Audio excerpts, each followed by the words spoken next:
मेरे प्यारे बच्चों, मेरे इस चैनल आशीष विद्यालय पर आप लोगों का स्वागत है। ये चैनल डेडिकेटेड है क्लास 9th और 10th के बच्चों के लिए, जहां पर मैं 9th और 10th के बच्चों को सोशल साइंस पढ़ाता हूं। इस वीडियो में हम लोग क्लास 9th के ज्योग्राफी का जो चैप्टर नंबर 2 है उसके क्वेश्चन आंसर्स को डील करेंगे और समझेंगे। तो आगे बढ़ने से पहले आप लोगों से रिक्वेस्ट है कि यदि आप लोग मेरे चैनल पर नए हैं तो मेरे इस चैनल को सब्सक्राइब कर लीजिए और बेल आइकन को प्रेस कर लीजिए, ताकि जब भी मैं कोई नया वीडियो अपलोड करूं तो इसकी नोटिफिकेशन आप लोगों को मिल जाए। चलिए अब हम लोग चलते हैं टेक्स्ट बुक के जो एक्सरसाइज वाला पेज है उस पर। तो जियोग्राफी के चैप्टर 2 का एक्सरसाइज का हम लोग पहला क्वेश्चन देखते हैं। Choose the right answer from the 4 alternative given below. मतलब एक क्वेश्चन है और इसके 4 ऑप्शन हैं, उसमें से जो एक ऑप्शन है वो राइट ऑप्शन है, वो हमें चुनना है। तो जो सबसे पहला है वो बोलता है a land mass bounded by sea on 3 sides is refer to as. मतलब कि एक ऐसा लैंड मास जो 3 तरफ से समंदर से घिरा हुआ हो उसे क्या बोलते हैं। तो ऑप्शन नंबर 1 कोस्ट। कोस्ट मतलब होता है समंदर का किनारा, ये तो नहीं होगा।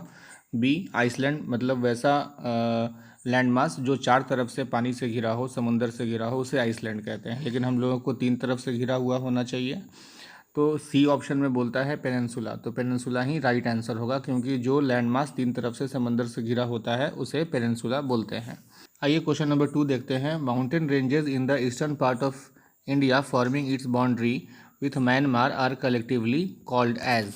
मतलब ये बोल रहा है कि वह माउंटेन रेंजेस, मतलब माउंटेन का वह ग्रुप जो भारत के ईस्टर्न पार्ट में है, ठीक है, और जो म्यांमार से शेयर करता है बॉर्डर, म्यांमार से सटा हुआ है, हमारा पड़ोसी देश म्यांमार से सटा हुआ है, तो वो इसका राइट आंसर होगा यहाँ पर Purvanchal. Question number 3, the western coastal strip south of Goa is refer to as. मतलब गोवा के साउथ में जो वेस्टर्न कोस्टल स्ट्रिप है, मतलब जो समंदर का किनारा है और वो गोवा के साउथ में है, उसका क्या नाम है। तो उसका नाम है Kannada. Question number 5, the highest peak in the eastern Ghat is. इसका आंसर होगा महेंद्रगिरी। आइए अब देखते हैं question number 2, answer the following questions in brief. मतलब ब्रीफ में इसके आंसर्स देने हैं। इसका क्वेश्चन नंबर 1 है व्हाट आर टेक्टोनिक प्लेट्स। इसका आंसर है the crust upper part of the earth has been formed out of 7 major and some minor plates which are called tectonic plates. मतलब earth का जो crust है वो 7 major और कुछ माइनर प्लेट्स में बटा हुआ है, जिसे कि टेक्टोनिक प्लेट्स कहा जाता है। Question number 2, which continents of today were part of the Gondwana land. कौन से कॉन्टिनेंट्स आज गोंडवाना लैंड बने हुए हैं। तो इसका जो आपको आंसर मिलेगा पेज नंबर 8 के लेफ्ट साइड के लास्ट में मिलेगा आंसर आपके टेक्स्ट बुक में। तो वो है आंसर इसका होगा Australia, South Africa, South America, Antarctica and India are some countries and continents which are part of the Gondwana land. Question number 3 में है व्हाट इज़ द भाबर। इसका आंसर आपको पेज नंबर 12 के राइट साइड के 4th पैराग्राफ में मिलेगा। The rivers after descending from the mountains deposits pebbles in a narrow belt of about 8 to 16 kilometre width lying parallel to the slopes of the Shivaliks, it is known as Bhabar. तो हिमालय का जो southern most part है, जिसको कि शिवालिक बोला जाता है, इसके पैरेलल में एक 8 से 16 किलोमीटर चौड़ा एक पैरेलल एरिया है, जहाँ पर पेबल्स डिपॉजिट हुआ है। माउंटेन्स जो हैं, शिवालिक्स माउंटेन्स हैं, उसमें से जो रिवर्स निकलती हैं उनके द्वारा पेबल्स यानी कंकड़ पत्थर वो जमा हुआ है 8 से 16 किलोमीटर के एरिया में। 8 से 16 किलोमीटर का जो एरिया है इसे ही आपको भाबर बोला जाता है, क्योंकि यहाँ की जो मिट्टी है वो उसमें कंकड़ पत्थर की मात्रा ज़्यादा है। Question number 4, name the 3 major divisions of the Himalayas from north to south. तो हिमालय के 3 डिवीजन्स हैं नॉर्थ से साउथ। ये तीनों जो डिवीजन्स हैं, ये पहला जो डिवीज़न है इसका नाम है ग्रेटर और इनर हिमालयाज, इसे हिमाद्री भी बोलते हैं, और दूसरा है लेसर हिमालय और हिमाचल, और जो तीसरा है वो है आउटर हिमालय और Shivalik. Question number 5, which plateau lies between the Aravali and the Vindhya range. तो इसका वन वर्ड आंसर होगा सेंट्रल हाईलैंड्स। उसके आगे पूछता है कि उस आइसलैंड्स का नाम बताइए जहाँ पर कोरल ओरिजिन पाए जाते हैं। तो इसका भी वन वर्ड आंसर होगा, वो होगा लक्षद्वीप। आगे क्वेश्चन नंबर 3 में बोल रहा है कि आप डिस्टिंग्विश करना है, अंतर बताना है। तो पहला जो अंतर बताना है वो है कन्वर्जिंग और डाइवर्जिंग टेक्टोनिक प्लेट्स में आपको अंतर बताने हैं। The tectonic plates which come towards, यहाँ पर कम का स्पेलिंग गलत हो गया, इसे आप लोग सही कर लीजिएगा। Come towards each other and form convergent boundary and results in the building up of stresses with in the plates. मतलब ऐसे 2 टेक्टोनिक प्लेट्स जो एक दूसरे के पास आते हैं और इनके द्वारा जो स्ट्रेसेस बनता है प्लेट्स में, उसे कन्वर्जिंग टेक्टोनिक प्लेट्स कहा जाता है। डाइवर्जिंग टेक्टोनिक प्लेट्स का लिखा हुआ है the tectonic plates which move away from each other and form divergent boundary and result in the building up of stresses with one plates. मतलब जब प्लेट्स जो है एक दूसरे से दूर जाते हैं तो फिर उन्हें डाइवर्जिंग टेक्टोनिक प्लेट्स कहा जाता है। आइए पॉइंट नंबर 2 देखते हैं, इसमें क्या अंतर लिखा हुआ है कि दे मे collide and crumble or may slide under the other. Sometimes they move horizontally past each other and form transform boundaries। ये बोल रहा है कि जब एक दूसरे के पास आएंगे तो कोलाइड करेंगे, कोलाइड का मतलब टकराना होता है, या क्रम्बल करेंगे, आपस में घुड़ मुड़ जाएंगे, ठीक है, या एक दूसरे के ऊपर चढ़ जाएंगे तो इसमें जो है ट्रांसफॉर्म बाउंड्री बनता है, ठीक। लेकिन जो डाइवर्जेंट प्लेट्स है उसमें क्या होता है कि दे में either leads to the drifting of the plates, वो एक दूसरे से दूर जाता है तो वहाँ पर प्लेट्स का ड्रिफ्ट होता है, वो खाई जैसा बन जाता है। अब हम लोगों को भाबर और खादर के बीच में अंतर बताना है। तो हिमालय जो माउंटेन है उस माउंटेन से सबसे सटा हुआ भाबर है, उसके बाद तेराई है, उसके बाद भांगर और सबसे लास्ट में खादर होता है। तो ये जो सीरियल है इसमें भाबर जो है वो सबसे 1 नंबर पर है, मतलब हिमालय से सटा हुआ है, और खादर जो है वो सबसे दूरी पर है, ठीक है, वो लास्ट में चौथे नंबर पर है। तो ये सबसे पहला अंतर ये हुआ कि भाबर 1 नंबर पे है और खादर जो है वो चौथे नंबर पर है। दूसरा पॉइंट भाबर और खादर में वो है कि भाबर जो है largest part of the northern planes formed of older alluvium, ये ओल्डर एलुवियम से बना हुआ है और नॉर्दर्न प्लेन का सबसे बड़ा हिस्सा है। और लेकिन जो खादर है वो सबसे बड़ा हिस्सा नहीं है, और ये ओल्डर एलुवियम नहीं है, बल्कि ये रिन्यू होता रहता है हर साल। तीसरे पॉइंट में बोला जा रहा है कि लाइव एवब, लाइव का यहाँ पे स्पेलिंग गलती है, LIE होगा, आप लोग करेक्ट कर लीजिएगा। Lie above the flood plains of the rivers and present a terrace like features, मतलब इसमें टेरेस लाइक फीचर यानी कि सीढ़ी नुमा टाइप का एक जो टोपोग्राफी बन जाता है, और ये फ्लड प्लेन्स के ऊपर होता है, और ये जो है फ्लड प्लेन्स के ऊपर नहीं होता है, फ्लड प्लेन्स पर होता है, ठीक है। चौथा बता रहा है कि लेस फर्टाइल होता है, और पांचवा ज़्यादा फर्टाइल होता है, भांगर जो होता है वो ज़्यादा फर्टाइल होता है और खादर लेस फर्टाइल होता है।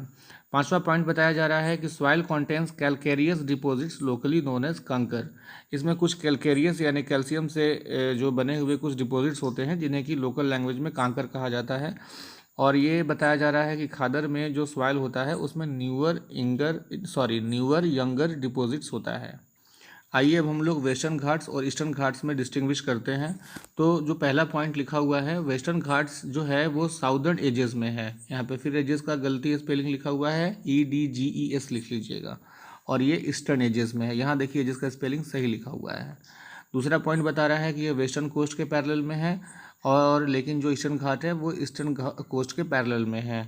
तीसरा पॉइंट में ये बोला जा रहा है कि जो वेस्टर्न घाट्स है वो कंटिन्यूअस है और इसको क्रॉस पासेस के द्वारा ही किया जा सकता है, लेकिन जो ईस्टर्न घाट्स है वो डिसकंटिन्यूअस है और इरेगुलर है, ठीक है, और ये dissected by river draining into bay of Bengal. Higher than the eastern Ghats average elevation is 900 to 1600 metre, मतलब इसका जो एवरेज एलिवेशन है वो 900 से 1600 मीटर है, और इसका जो एवरेज एलिवेशन है वो 600 मीटर है। तो इसका मतलब देखने से ही पता चल रहा है कि इसका जो है हाइट कम है, एलिवेशन कम है। यहाँ पर ओरोग्राफिक रेनफॉल्स होता है और यहाँ पर ओरोग्राफिक रेनफॉल नहीं होता है। यहाँ पर रीन्स लिखा हुआ है, रीन की जगह पे रेनफॉल होगा, उसको करेक्ट कर लीजिएगा आप लोग, ठीक है। क्वेश्चन नंबर 4 को देखते हैं। Describe how the Himalayas were formed, Himalaya कैसे बना है वो बताना है। तो point number 1, the conventional current split the crust into a number of pieces thus leading to the drafting of the Indo-Australian plates after being separated from the Gondwana land towards north. Number 2, the northward drift resulted in the collision of the plate with the much larger Eurasian plates. Point number 3, due to this collision, the sedimentary rocks which were accumulated in the geosyncline known as the Tethys were folded to form the mountain system of Western Asia and Himalaya.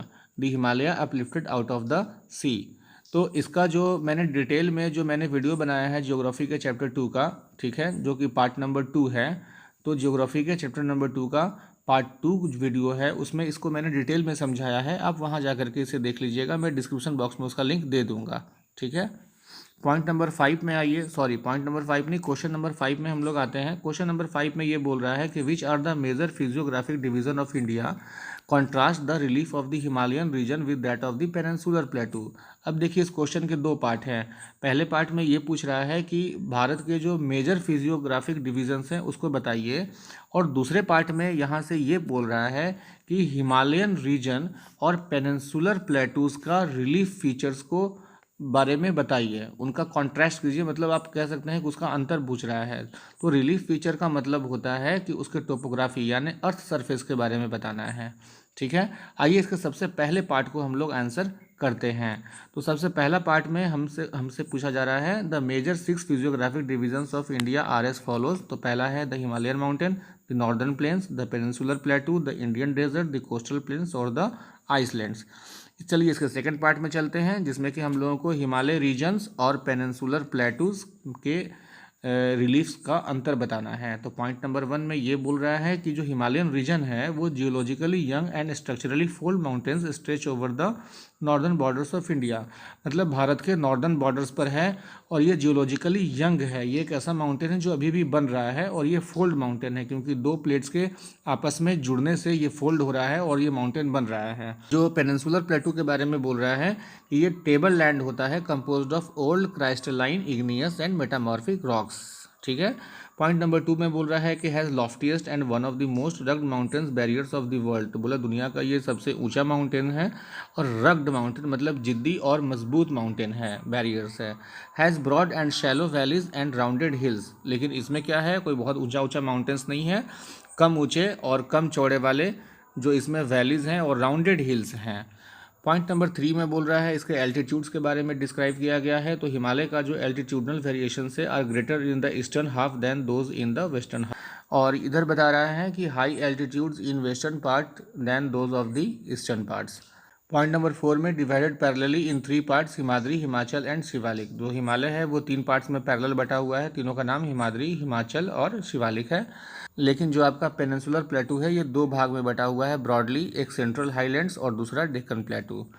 5वें number point में बोल रहा है कि इसको dissect नहीं किया जा सकता, मतलब इस पार से उस पार आप नहीं जा सकते हैं। हालांकि कुछ पासेस हैं जिसमें आप जा सकते हैं। पॉइंट और इधर बता रहा है कि जो आपका जो पेनिनसुलर प्लेटू है इसको आप पास कर सकते हो, डाइसेक्ट कर सकते हो पासेस के थ्रू। जो रिवर है उसके जो रिवर ड्रेन कर रहा है वहाँ से ये डाइसेक्ट होता है और वहाँ से आप इसको पास कर सकते हो।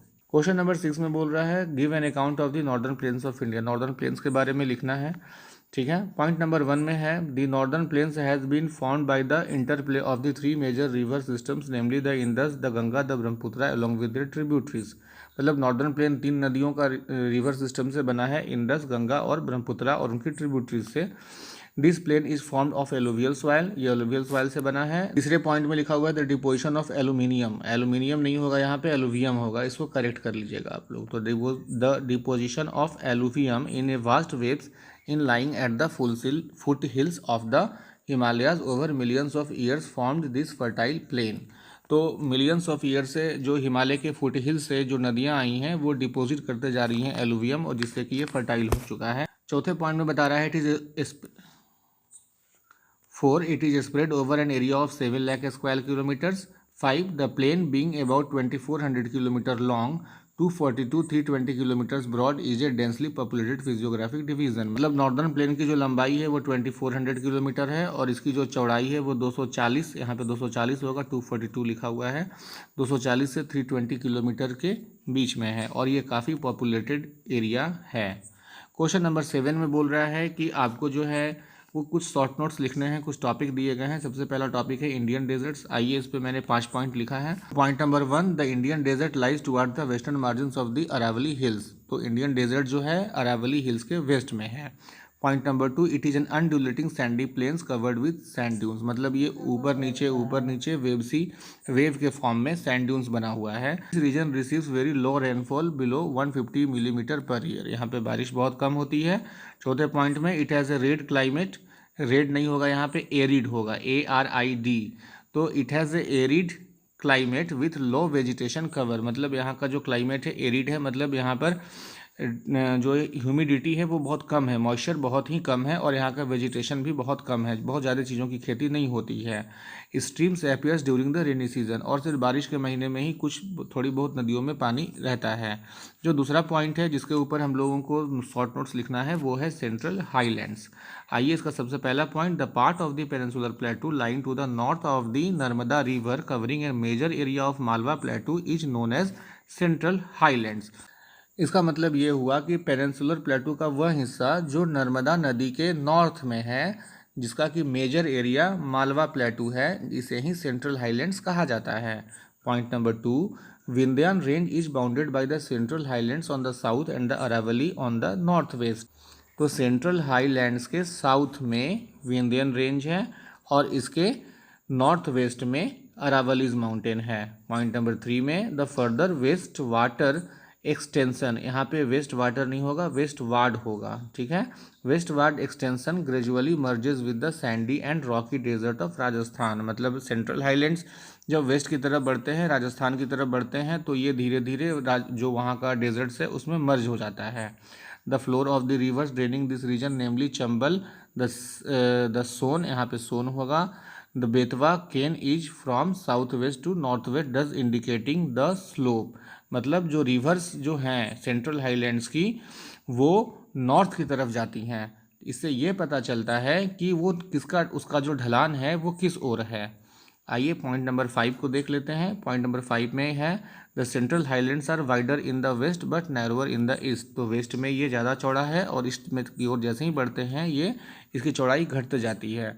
तो बच्चों ये सब जो मैं बता रहा हूँ, हालांकि ये डिटेल्स में मैंने ये मैप में आपको ये सारी चीज़ें समझा रखा है। आप इसका मैंने डिस्क्रिप्शन बॉक्स में उन वीडियोस का लिंक दिया है जिसमें मैंने पढ़ाया है, आप वहाँ से जाकर के डिटेल में से देख सकते हैं, समझ सकते हैं।